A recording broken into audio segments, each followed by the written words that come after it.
जब इस स्टेट की चीफ मिनिस्टर खुद ही अपने अगेंस्ट प्रोटेस्ट करने सड़क पे आ गई, तब मुझे ऐसा लगा कि एकदम होपलेस और निराशाजनक सिचुएशन है। वो ऐसे ही है जैसे कि पुलिस सड़क पे चोरों के अगेंस्ट प्रोटेस्ट करने आ जाए।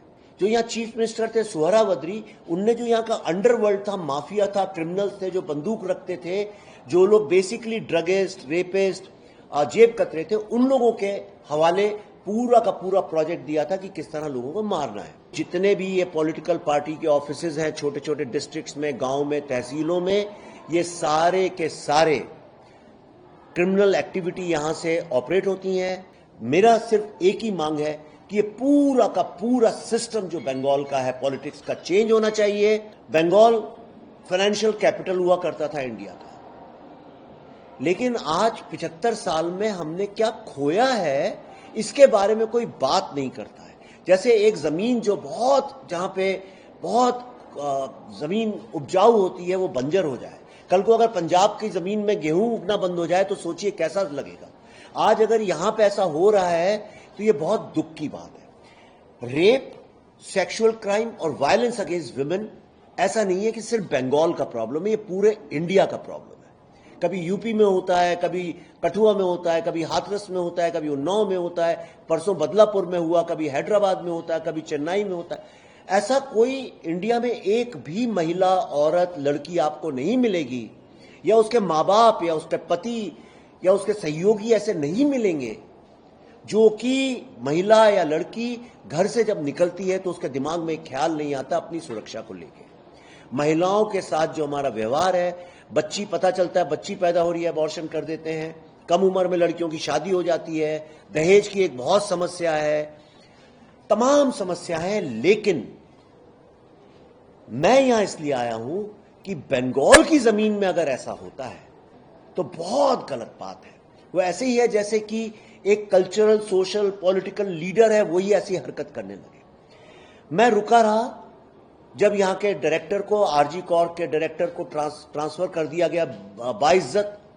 मुझे बहुत बुरा लगा, मैं रुका रहा। उसके बाद जब मां बाप को बोल दिया सुसाइड केस है, मैं रुका रहा। जब उनने एफआईआर लेट की, मैं रुका रहा।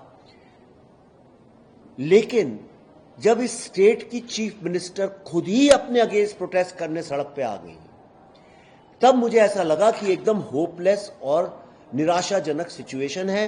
वो ऐसे ही है जैसे कि पुलिस सड़क पे चोरों के अगेंस्ट प्रोटेस्ट करने आ जाए। मैंने जितना भी रिसर्च किया है, आप भी कर सकते हैं, और ये ऐतिहासिक फैक्ट है कि जब 1946 में यहां पे मुस्लिम लीग ने डायरेक्ट एक्शन डे किया था, जिसमें 20,000 से ज्यादा लोग काटे गए थे, मारे गए थे, और मेरे ख्याल से हिंदुस्तान की हिस्ट्री में से ज्यादा रेप नहीं हुआ जितना यहां डायरेक्ट एक्शन डे और नोआखली में औरतों का हुआ है। उसके बाद, और ये हुआ कैसे, जो यहाँ चीफ मिनिस्टर थे सुहरावर्दी, उनने जो यहाँ का अंडरवर्ल्ड था, माफिया था, क्रिमिनल्स थे जो बंदूक रखते थे, जो लोग बेसिकली ड्रगिस्ट, रेपिस्ट, जेब कतरे थे, उन लोगों के हवाले पूरा का पूरा प्रोजेक्ट दिया था कि किस तरह लोगों को मारना है। और वहां से जो अंडरवर्ल्ड था वो पॉलिटिक्स के साथ जुड़ा, एक पॉलिटिकल नेक्सस बना, और अंडरवर्ल्ड जो है वो पॉलिटिक्स में एक बहुत इंपॉर्टेंट पार्ट बन गया। यही अंडरवर्ल्ड जो गुंडे, बेसिकली गुंडे लोग जो होते हैं, यही गुंडे, चोर, चक्के, मवालिया जो थे वो पाकिस्तान तो गए नहीं। कहां गए ये लोग?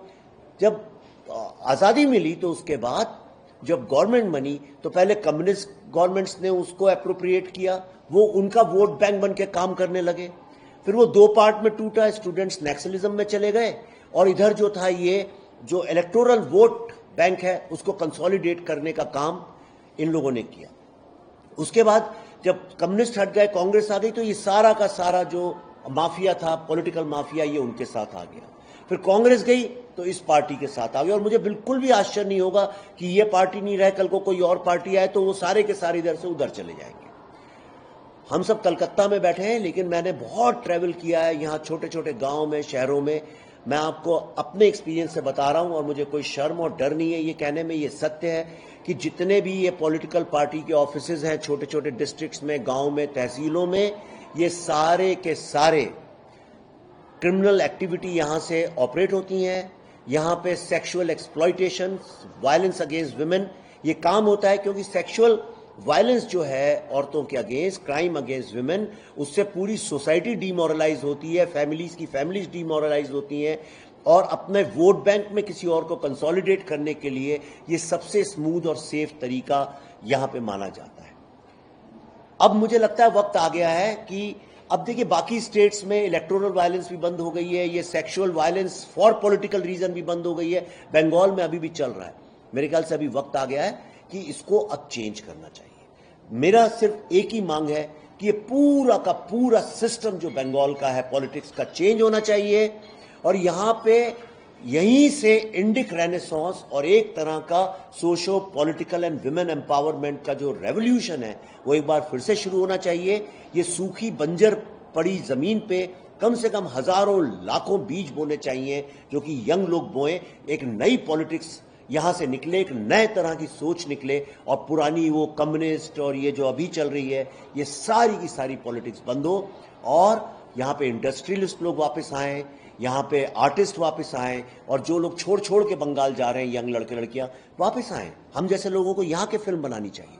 लास्ट में मैं आपको एक बात कहना चाहता हूं कि मैं पूरे इंडिया में जब चाहूं जहां चाहूं कभी भी कोई भी फिल्म शूट कर सकता हूं, लेकिन 2 स्टेट्स ऐसी हैं जहां पे मैं शूट नहीं कर सकता। एक है कश्मीर और दूसरी है बंगाल। आप खुद सोचिए ऐसा क्यों है, क्यों लॉ एंड ऑर्डर ऐसा है कि यहां पे लोग फिल्म जैसी चीज शूट करने से डरते हैं। इसके बारे में सोचना चाहिए।